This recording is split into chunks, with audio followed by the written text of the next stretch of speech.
예배하는 또 첫걸음을 뗐습니다. 사실 이것이 우리가 다 아는 것처럼 최선이 될 수는 없죠. 우리 성도님들의 마음이나 또 아마도 또 주님 마음도 그러시겠다 생각이 드는데, 또 함께 말 그대로 모든 주님의 자녀들이 주의 상 앞에 모여 앉아서 또 우리 주님 앞에 나오기를 참 기다리시겠다 생각을 합니다. 물론 이게 최선이 아니지만 또 우리가 할 수 있는 대로 또 좀 더 나은 방법들을 계속해 해 나가는 것이죠. 그래서 또 우리에게 허락한 이 시기를 잘 또 견뎌 나가고 또 주님의 은혜를 계속 힘입기를 바라는 마음이 있게 되겠죠. 오늘 이렇게 줌으로 함께 예배를 드리시면 성도님들도 여러 가지 생각이랄까요, 또 소감이랄까, 이런 마음들이 많이 있으셨겠다 여겨집니다. 저도 이렇게 함께 예배를 드리면서 또 이렇게 예배를 같이 드리면서 마음에 참 여러 가지 생각들이 들기도 하고, 여러 말씀들도 생각이 나고, 또 어떤 말씀들로 함께 교제하면 참 합당할까, 이런 또 기도가 계속 있었습니다. 그 생각이 난 말씀 한 구절 좀 먼저 보겠습니다. 시편 50편에 보시면 이런 말씀이 한 구절 있습니다. 시편 50편 5절 말씀을 먼저 한번 보시죠.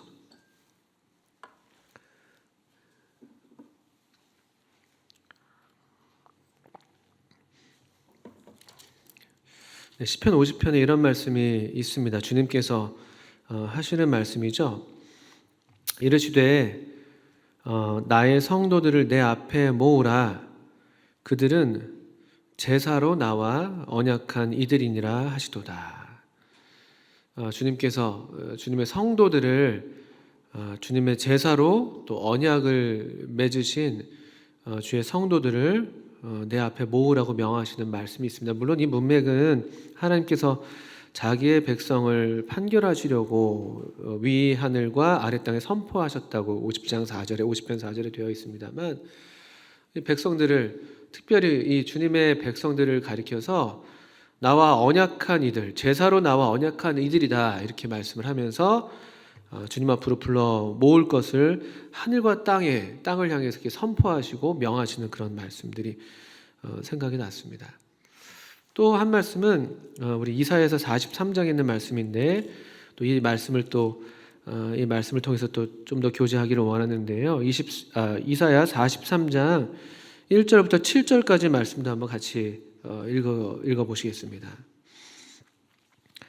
이사야 43장 1절부터 7절까지 그 이스라엘의 회복을 소망하면서 하나님께서 이 선지자를 통해서 하시는 말씀을 지금 전해주고 있고, 이 말씀을 또 우리도 그대로 지금 듣고 있다고 생각이 듭니다.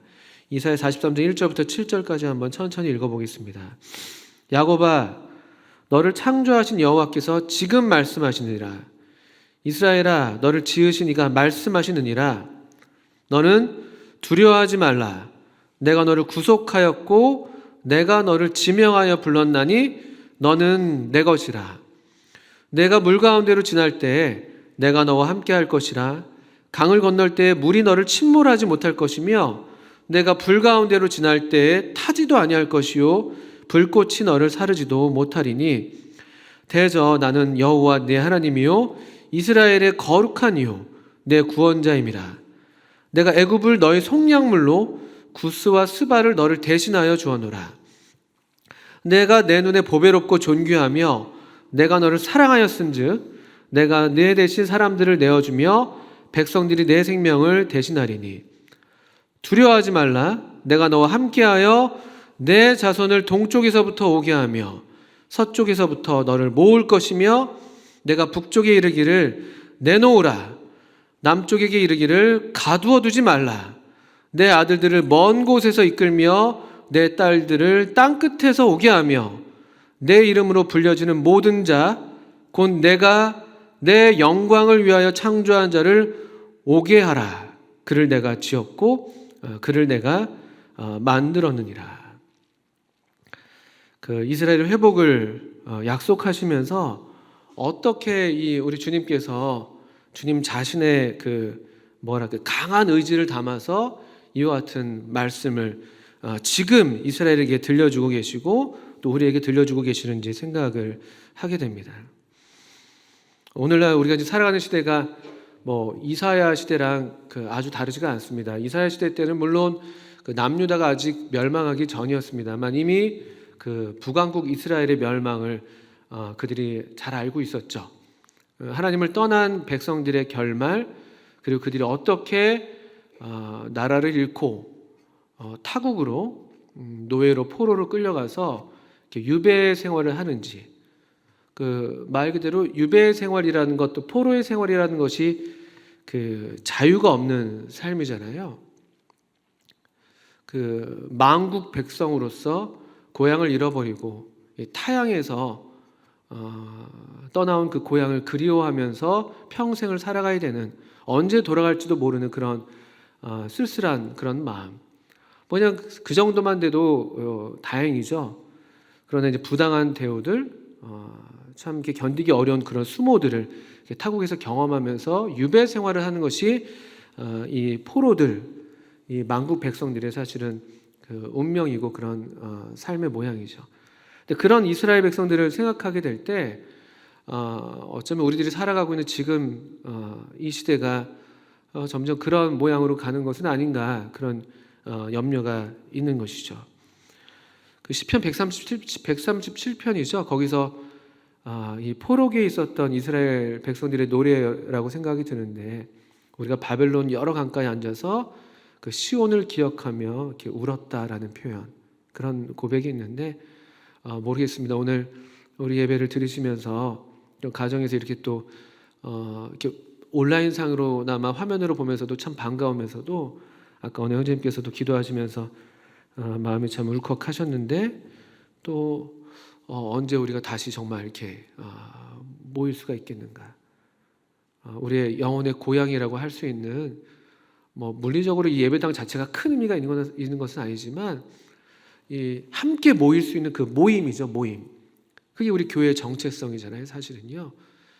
따로 불러낸 사람들의 무리, 그런 모임인데, 이 소위 말 그대로죠. 말 그대로 모임에 우리가 언제 다시 함께 할 수 있을까, 이런 또 마음에 그런 생각들도 드셨다고 생각이 듭니다.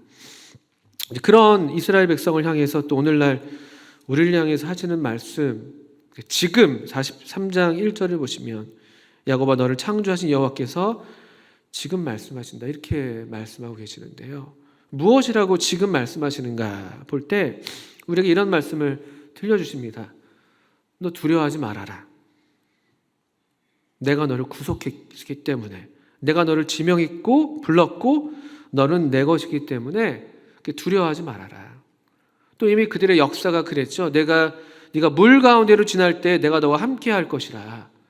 과거에도 그렇게 이 정말 헤쳐나올 수 없다고 여겼던 그런 환난의 때를 주님의 능하신 손을 의지해서 건너왔던 때가 있었던 것처럼, 또 미래에 혹시라도 그런 일들이 당하게 될 때라도 또 역시 내가 너와 함께 할 것이고 물이 너를 침몰하지 못할 것이다, 이런 약속을 하고 계십니다. 또 2절 후반부에는 네가 불 가운데로 지날 때 타지도 않고 불꽃이 너를 사르지도 못하리니 라는 말씀도 약속하셨습니다. 대단한, 말 그대로 불환란이죠. 그러나 이런 참 극심한 이 고난과 고통과 환란의 때가 온다 할지라도 우리를 단단히 지켜 보호하신다는 약속을 하셨고요. 실제로 이 2절 후반부에 이 불꽃이 너를 사르지도 못한다는 이 말씀을 우리가 보게 될 때 떠오르는 장면이 있죠. 다니엘서 3장에 다니엘의 세 친구들이 느부갓네살 왕이 세운 금진상에 절하지 않았다는 이유로 뜨거운 풀무불에 던져졌을 때 그들이 정말 하나도 타지 않았고 그을음이 있지도 않았다고, 또 오히려 단단히 결박해서 불 가운데로 집어 던졌는데 이 느부갓네살 왕이 봤던 그 장면은 이 불 가운데에서 오히려 결박당하지 않은 세 사람이 아니라 네 사람을 보았다고 이방인 왕이 고백하는 그런 장면을 우리가 떠올리게 됩니다. 이 말씀 그대로죠.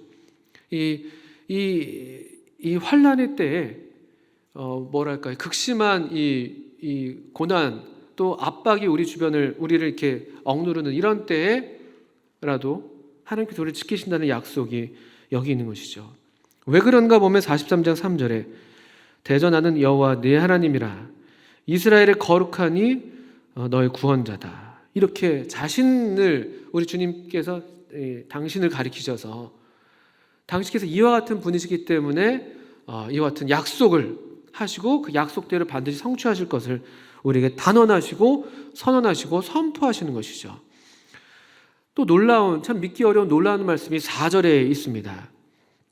네가 내 눈에 보배롭고 존귀하며 내가 너를 사랑하였은지라. 이스라엘 백성을 향한 말씀입니다만 이 언약 백성 이스라엘 백성을 1차적으로 가리키는 말씀이지만 우리가 아까 본 대로 우리 역시 이 제사로 하나님과 언약을 맺은 하나님의 언약 백성으로 이 새 언약 아래에 있는 하나님의 백성으로 여기 있지 않습니까? 하나님께서 우리를 보실 때 또 우리 가정에 계신 우리 성도님들을 바라보실 때 또 어떻든 이 참 단출한 이 예식 그냥 뭐 떡, 이 잔 이것을 통해서 주님을 기억하겠다고 주님을 예배하겠다고 모여있는 우리들을 보실 때 저는 이게 주님의 분명한 마음일 것이다. 우리가 무엇을 하지 않아도 그러실지언정 주님을 의지하고 또 주님 앞에 어떻게든 나오려고 하는 우리들을 바라보실 때 주님께서 어떻게 우리를 어떤 마음으로 우리를 보실까 한다면 이 말씀이 주님의 마음이 아니시겠나. 네가 내 눈에 보배롭고 존귀하다. 내가 너를 참 사랑한다. 그리고 5절부터 7절까지는 너무 제 마음에 오늘 예배를 드리면서 이 말씀이 너무 참 마음에 사무쳤는데 두려워하지 말라. 내가 너와 함께하여 너의 자손을 동쪽에서부터 오게 하며 서쪽에서부터 너를 모을 것이며 내가 북쪽에게 이르기를 내놓으라. 남쪽에게 이르기를 가두어 두지 말라. 내 아들들을 먼 곳에서 이끌며 내 딸들을 땅끝에서 오게 하며 내 이름으로 불려지는 모든 자 곧 내가 내 영광을 위하여 창조한 자를 오게 하라. 그를 내가 지었고 그를 내가 만들었다.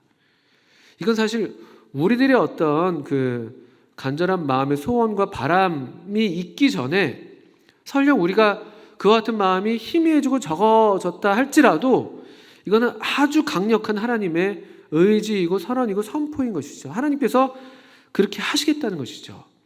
뭔가 이렇게 얽매여 있는 뭔가 우리를 결박하고 있는 우리를 이 자유롭게 하나님을 예배하고 하나님을 섬기지 못하게 하는 여러 이런 물리적인 상황 또 심리적인 상황 이런 사회적인 상황 영적인 상황 앞에서 도리어 하나님께서 우리를 대신하셔서 우리가 설령 이런 능력이 없다 한다 할지라도 하나님께서 당신의 능력과 당신의 이 기뻐하시는 뜻과 그 영광을 위하셔서 이와 같은 일을 하신다는 것이죠. 무엇인가요? 오게 하며 모을 것이며 또 주님께서 이 사방을 향해서 말씀하십니다. 내놓아라. 내 백성을 붙들고 있는 어떤 무언가가 있느냐? 내놔라. 내놔라. 내놔라. 또 남쪽에게는 가두어 두지 말아라. 가두어 두지 말아라. 우리를 가두고 있는 또 얽매고 있는 이런 참 이 시대 가운데에서 주님께서 이런 마음을 품고 계시지 않겠나. 또 이런 말씀을 따라서 분명히 이와 같은 일을 우리 앞에서 행하시지 않겠나 하는 그런 마음의 소망이 생기게 됩니다.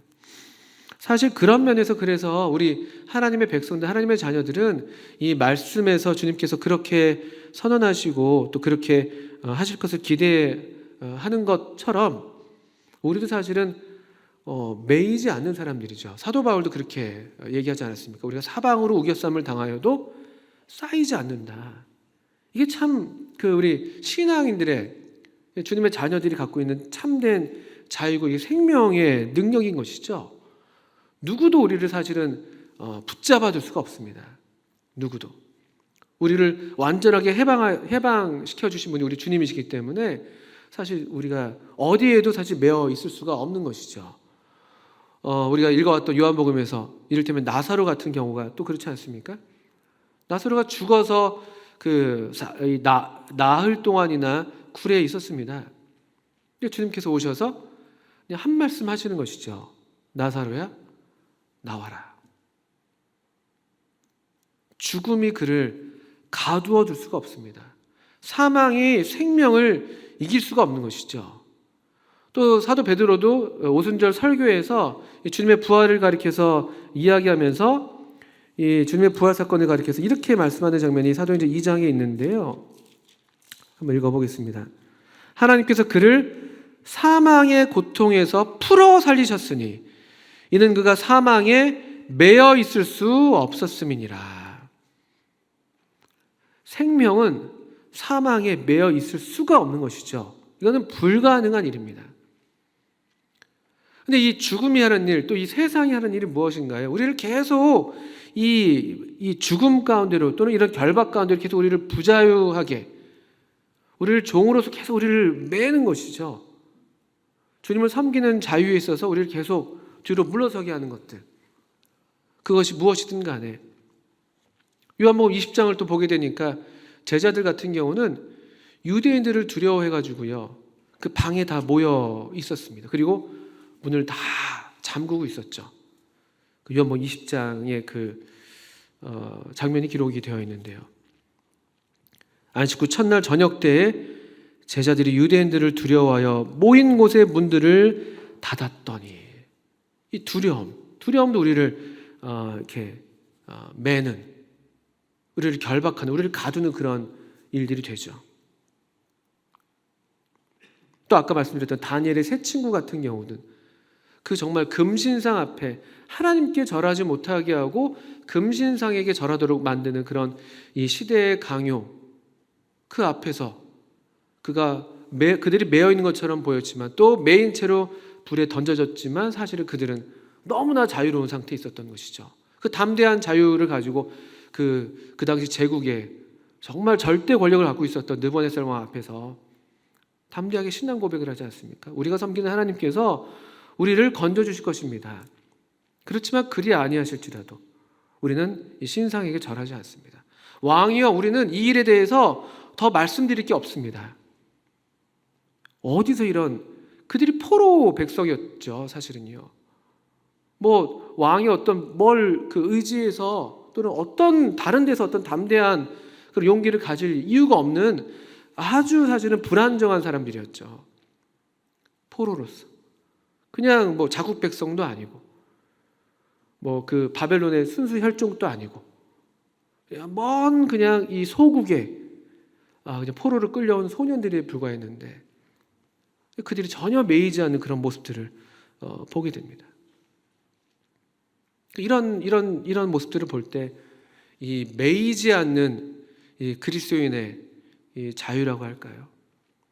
저희가 이렇게 주님 앞에서 계속 신중하게 기도하면서 또 이와 같은 때 어떻게 우리가 뱀같이 지혜롭고 또 비둘기같이 순결하게 하면서 또 마땅히 우리가 해야 할, 주님의 자녀로서 해야 할 일들을 할 것인가, 이것들을 기도하면서 또 우리가 이렇게 지금 이런 형태로도 모였는데 다소간 아직은 좀 부자연스럽긴 하죠.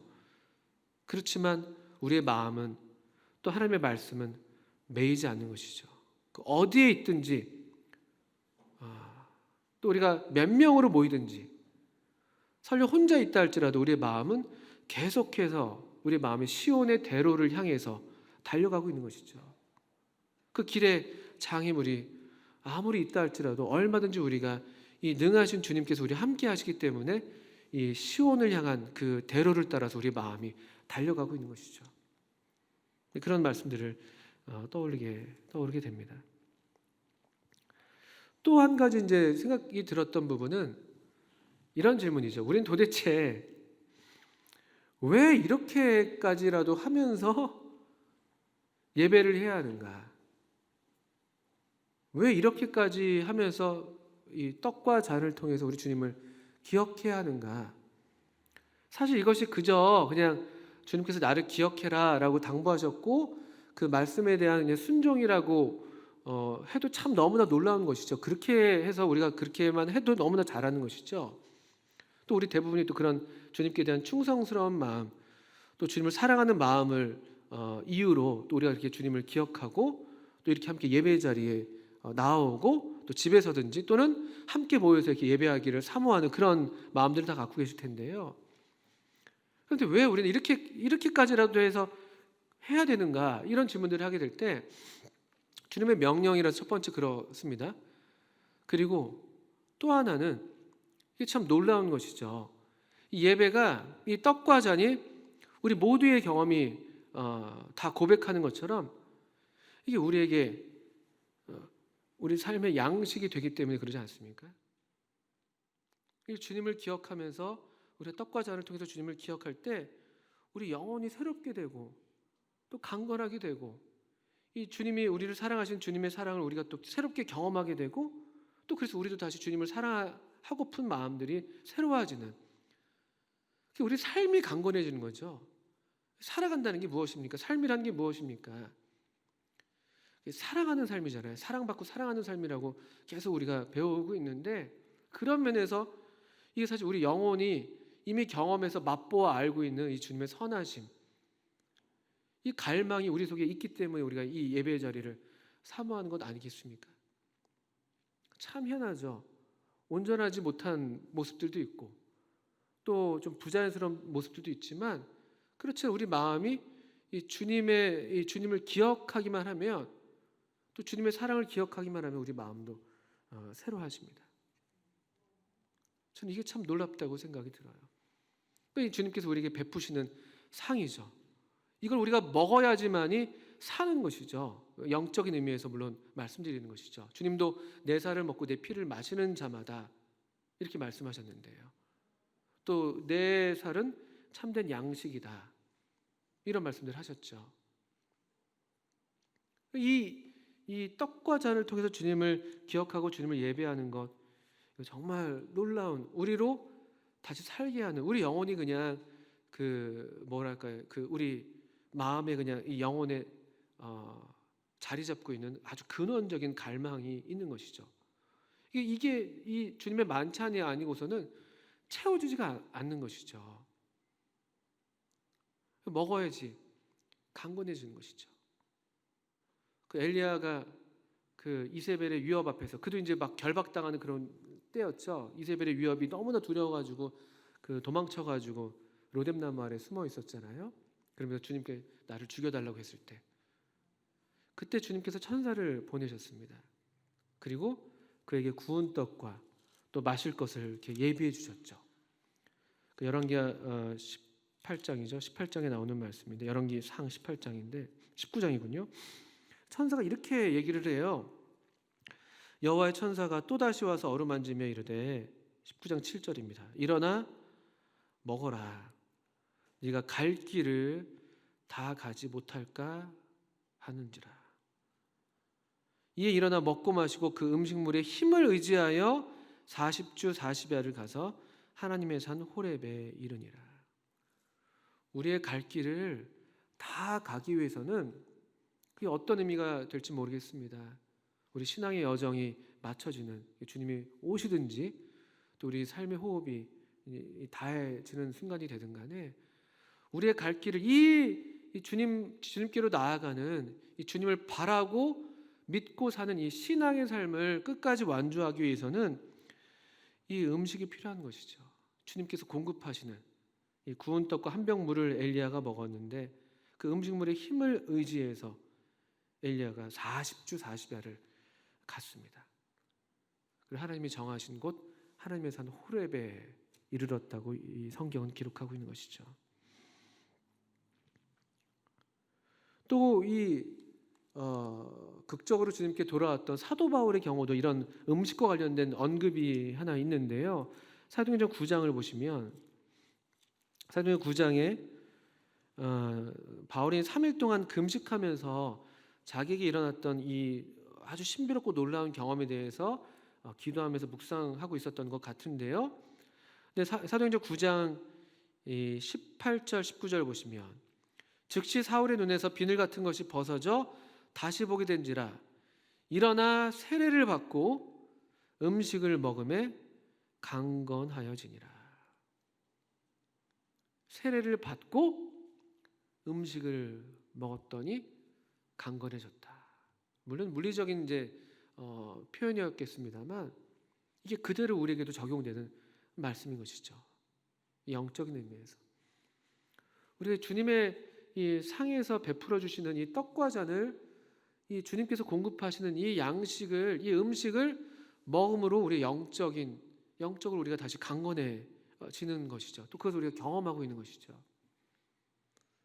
그래서 이게 참 그래서 이 소중한 일이다. 우리가 예배를 드리는 것은 주님께서 하라고 명하셔서 하는 것도 있겠지만 거듭난 성도라면 또 이와 같은 생명을 갖고 있고 생명을 경험한 사람이라면 이건 일종의 하나의 귀양 본능인 것이죠.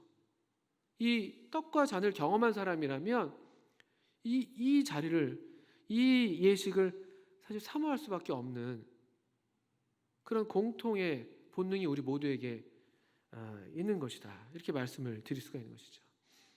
또 그래서 우리가 이 강건해지다는 말이 또 어떻게 실제로 나타나겠습니까? 우리 삶이 정돈되는 것이죠. 우리 삶의 방향이 다시 설정이 되고 어떻게 살아야 할 것인가? 무엇이 내 삶의 중심이어야 되는가? 나는 무엇을 위해서 살아야 되는가? 이 삶의 중심이, 이 무게중심이 다시 제자리를 찾게 되고 흐트러졌던 우리들의 어떤 삶의 질서들이 다시 제자리를 찾게 되고 또 우리 삶이 우리 마음이 새로워지면서 우리의 삶의 방향이 다시 올바르게 주님을 향한 우리의 갈 길을 다시 설정하게 될 때 우리에게 새로운 힘들이 생기는 것이죠. 그래서 이게 참 놀라운 경험이지 않나 생각하게 됩니다. 지금 비단 우리가 다 함께 모여있지는 못하고 있습니다. 그리고 저희가 믿기로는 이 교회라는 것은 함께 모이는 이 모임이라는 것을 우리가 잘 알고 있죠. 근데 지금은 이런저런 이유로 어쨌든 우리가 함께하지 못하고 흩어져 있는 상태에 있습니다.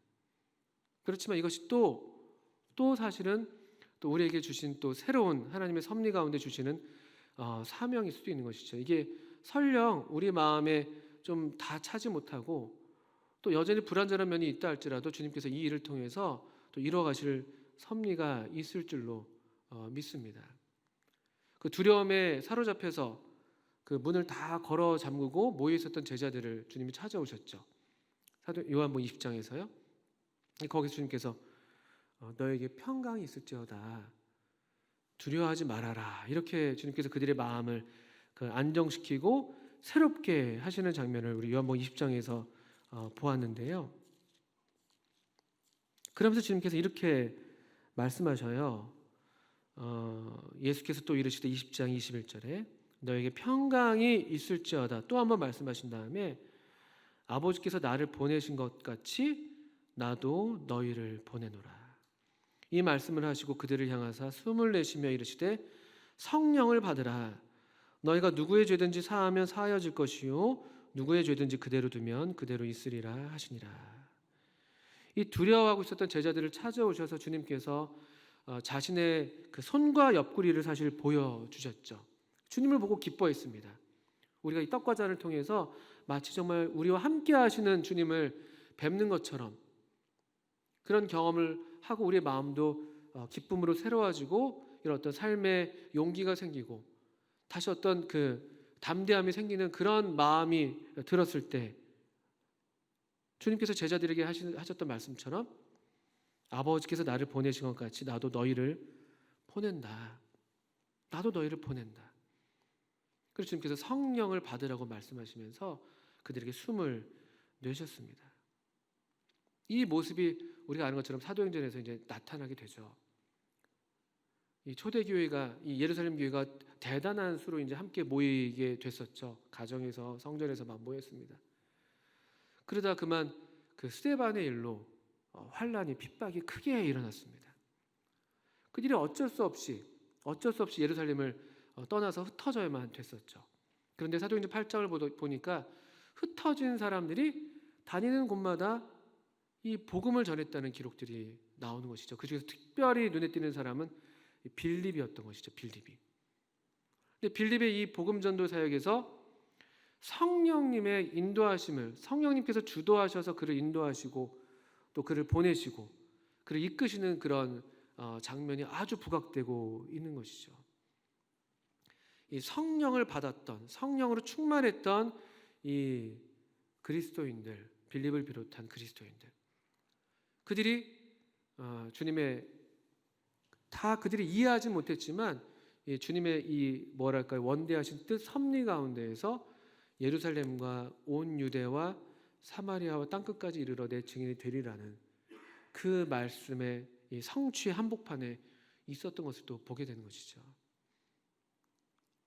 저는 그래서 우리 성도님들이나 저나 참 이러한 때를 맞아서 우리를 계속 결박하고 우리를 얽매려는 이런 시대 가운데에서 계속 이 생명의 양식으로 우리 영혼이 풍성해지고 배부르고 강건해지고 힘을 얻어서 오히려 더 또 매이지 않는 심령으로 또 담대한 마음을 따라서 또 비록 함께 모이는 그 때가 아직은 좀 지연된다 할 것 같으면 흩어져 있는 상태에서 또 우리도 성령님으로 충만하여서 성령님의 인도를 따라서 각처에서 우리가 주님을 또 증거하는, 그래서 기쁨이 없었던 그 사마리아 성에 참된 기쁨을 가져다 주고, 그 마음에 만족이 없어서 그 공허한 심령으로 돌아오고 있었던 그 광야의 이디오피아 내시 같은 사람들을 우리도 만날 수 있다면, 도리어 이럴 때 우리에게 허락된 이런 그래도 시간과 또 이런 좀 단순한 삶 가운데에서 또 우리가 생각나게 하시는 그런 사람들이 있다면, 또 그들의 영혼에 만족을 가져다 주는 참된 우리 주님을 소개하는 그런 일들이 또 우리 가운데 일어날 수 있겠다. 또 그게 또 실제로 초대교회 성도들이 했던 일이구나. 그들이 성전에 있든지 집에 있든지 예수는 그리스도라 전하기를 쉬지 않았다. 그들은 또 성전에 모이기를 힘썼고 집에서 떡을 뗐다. 이런 말씀들이 사도행전 2장, 4장, 5장 이렇게 기록이 되어 있는데 정말 딱 그 모양 같다는 생각이 들어요. 그래서 우리 성도님들, 또 저도 더욱 그렇겠습니다만 이와 같은 때를 이렇게 주님을 계속 기억하시면서 또 모이기를 사모하시는 가운데 또 각 가정에서라도 이렇게 주님을 계속 떡과 잔을 통해서 기억하셔서 이 신령한 양식을 꾸준하게 섭취하셔서 우리 영혼이 계속 강건해지시고, 또 주님께서 우리에게 두려워하지 말아라, 평강이 있을지어다, 나도 너희를 보낸다라는 그런 말씀이 우리에게 들릴 것 같다면 우리도 그 말씀을 따라서 또 성령님을 의지해서 또 우리를 필요로 하는 그런 분들에게 다가설 수 있는 오히려 그런 하나님의 또 섭리가 우리 가운데서 성취되는 그런 날들이 되면 좋겠습니다. 코로나가 참 빨리 끝나면 너무 좋겠어요. 너무 악합니다. 제가 볼 때 이 질병이 너무나 악한 것이죠. 우리가 겪는 것처럼 자유롭게 함께 교제하지 못하게 하고, 특별히 그 어려움 가운데 있는 성도들을 우리가 찾아뵙는 일에도 제약을 가져오게 되고, 우리 엊그제 서태임 자매님이 주님께로 가셨는데 그 가족들이 임종도 지켜볼 수 없게끔 계속 우리를 이렇게 단절하게 만들고 분리하게 만들고 이런 일들을 겪으면서, 또 우리 일반 또 세상에서는 그 라면 형제 이야기 들으셨잖아요. 얼마나 참 비참한 일입니까? 이것만 아니었으면 그 아이들이 그 시간에 학교에 가서 어쨌든 또 선생님의 돌봄을 받고, 어려운 시기를 우리가 지나고 있습니다. 이럴 때 더욱 우리가 영적으로 더 주님의 비상한 은혜를 힘입어서 강건해져서, 또 이 하나님의 은혜를 힘입어서 우리도 또 이렇게 주님의 보내심을 받아서 또 우리의 손길이 필요한 사람들에게 우리가 가다할 수 있으면 좋겠습니다. 함께 기도하겠습니다.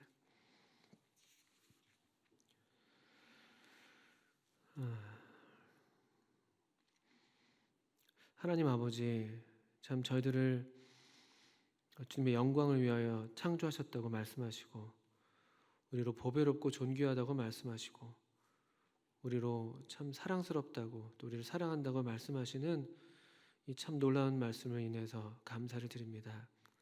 주님, 또 우리가 이 주님의 사랑 안에서 주님으로 말미암아 이 새로운 삶을 살게 하시는 것 감사드립니다. 주님, 계속 우리로 이 어려운 때라 할지라도 주님께서 베푸신 은혜의 식탁에 부지런히 나오게 하시고 또 주님과 더욱 친밀하게 또 우리 각자 있는 곳에서 사귀게 하셔서 이러할 때라도 저희들의 영혼이 참 쇠약해지지 아니하고 오히려 더욱 이 하나님께서 공급하시는 은혜를 말미암아 강건해질 수 있도록 주님께서 특별하게 지켜 보호해 주시기를 기도합니다. 또 하나님의 풍성한 은혜를 따라서 우리도 은혜를 또 베풀고 나누어서 또 이 하나님의 복음이 필요한 이 시기에 정말 이 우리 주님을 어떠한 모양으로든지 증거하고 나타내는 그런 저희들 되도록 성령으로 우리를 인도해 주시고 또 강건하게 해주시기를 기도합니다. 이 모든 기도와 간구를 예수님의 이름으로 하나님 아버지께 올려드립니다. 아멘. 네, 감사합니다.